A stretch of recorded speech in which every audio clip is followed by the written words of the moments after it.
Happy Monday na rin, Che. For today's video ay nais kong share o ipakita sa inyo ang daan papunta sa trabaho at nais ko na rin i-review ang KMX Alpha 125 na gamit ko ngayon. Marami kasi nagsasabi na itong KMX Alpha 125 na tawag ng pantra kasi pan-tricycle daw ay sa arangkada lang mabilis. O yung iba naman sinasabi ng iba pag tumutungtong ng 60-70 above takbo niya ay pabibrate na daw. So gustong subukan at patatakbuhin ko ng above 80. Kung totoo nga ba yung sinasabi ng iba na sa arangkada lang o mabibrate yung motor na to, KMX Alpha 125. Kaya tara, samahan niyo ako.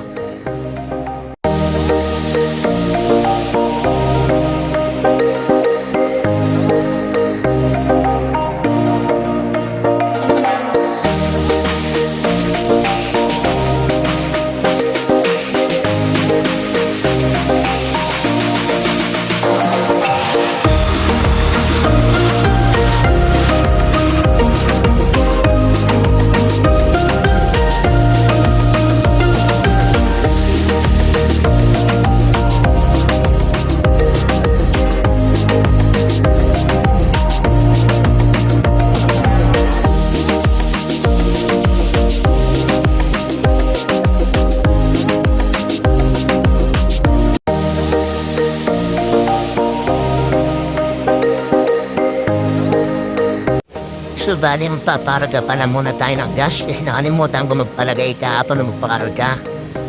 Bali ang ginagamit ko dito ay unleaded. Unleaded din kasi yung ginagamit ko sa ay nakasanayan ko nang gamitin yung unleaded talaga.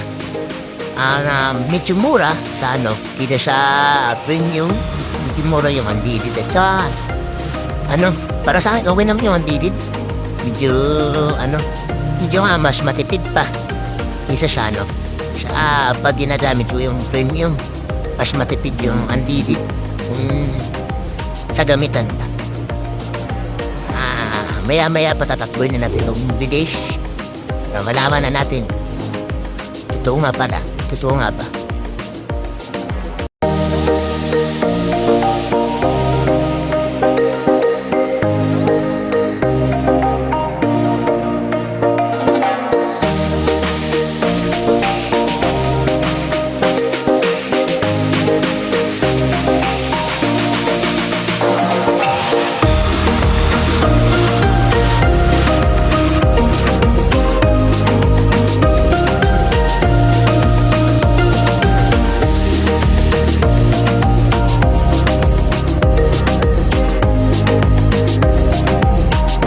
So, ito na.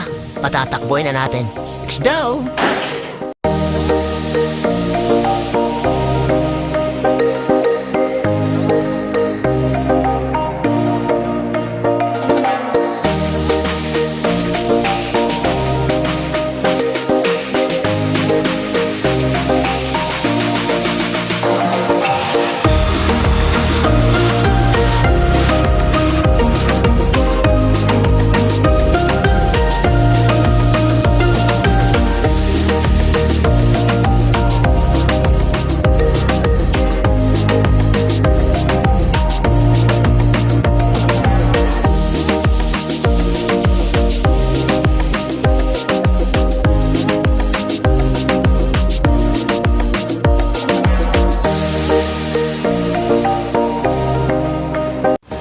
So ayun, hindi ko nga pala pinatakbo ng matagal.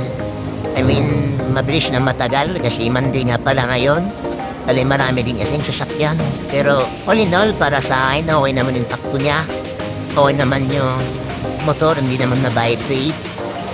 Hindi katulad ng sinasabi na iba na pag mabilis nito, ma-vibrate at sa arangkada lang malakas. Para sa akin, okay na yung takbo niya. Kontento na ako. Yun. Kung gusto nyo gusto nyo talaga hindi kayo kontento sa takbo nito, pwede naman po kayo bumili ng V-Type. Yun nga lang, mas high maintenance yun. Babasa niyo sa ganitong motor. Pero sa pang araw-araw, daily use nyo, ganitong motor, okay na to. Kontento na kayo dito. ay kung TMX Alpha 125 na to. Depende rin kasi sa sa sprocket na nilalagay. Kung sa arangkada talaga, naririnig ko sa iba pag malaki yung sprocket, mabilis daw, maano daw sa arangkada yan, malakas. Pero kung sa patag, siguro, stock na sprocket at saka yung sprocket, pwede na. Kasi to, actually, last month ko lang napuerto itong motor na to, itong TMX Alpha 125. Last month May, napuerto to. Stock pa to, wala pang nabago dito. Ayan, nireview ko, okay naman. Para sa akin, okay. Dun sa gustong kumuha ng TMX Alpha 125 na to, pwede na kayong kumuha, pwede kayong kumuha, huwag kayong maniwala sa sinasabi ng iba na presyo mabagal, mahina at mabait. Nasa sa inyo po yun sa pagbabalanse mismo ng sprocket at saka pagpapatakbo nyo. Nasa pagmamaneho din yan. Itong motor na to actually hindi na ginawa to para pang karera. Ginawa to para pang daily use, pang araw-araw. Dito ginawang pang karera na itong TMX Alpha 125. So, wala na akong ibang masabi dito kundi okay na okay to.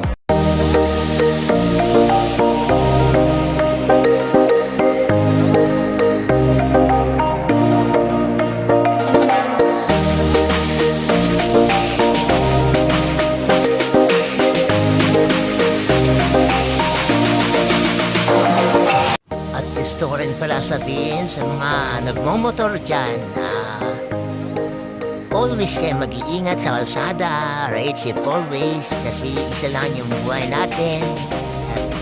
At lalo natin sa mga pamilya, tandaan nyo na may nag-aantay sa pag-uwi. Yun, good luck.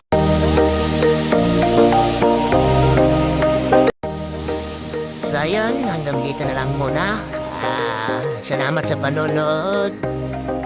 Please paki-follow na lang, like and subscribe ng YouTube channel ko, BN Matthew. So ulitin ko, maraming salamat po and God bless.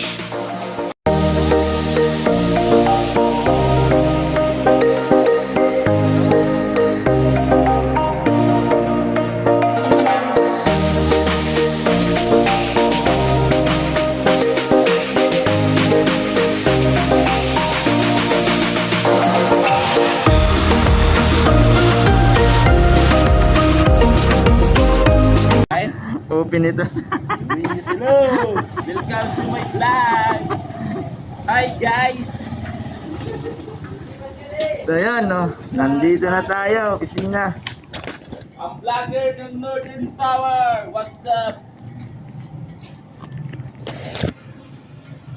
Yan, no?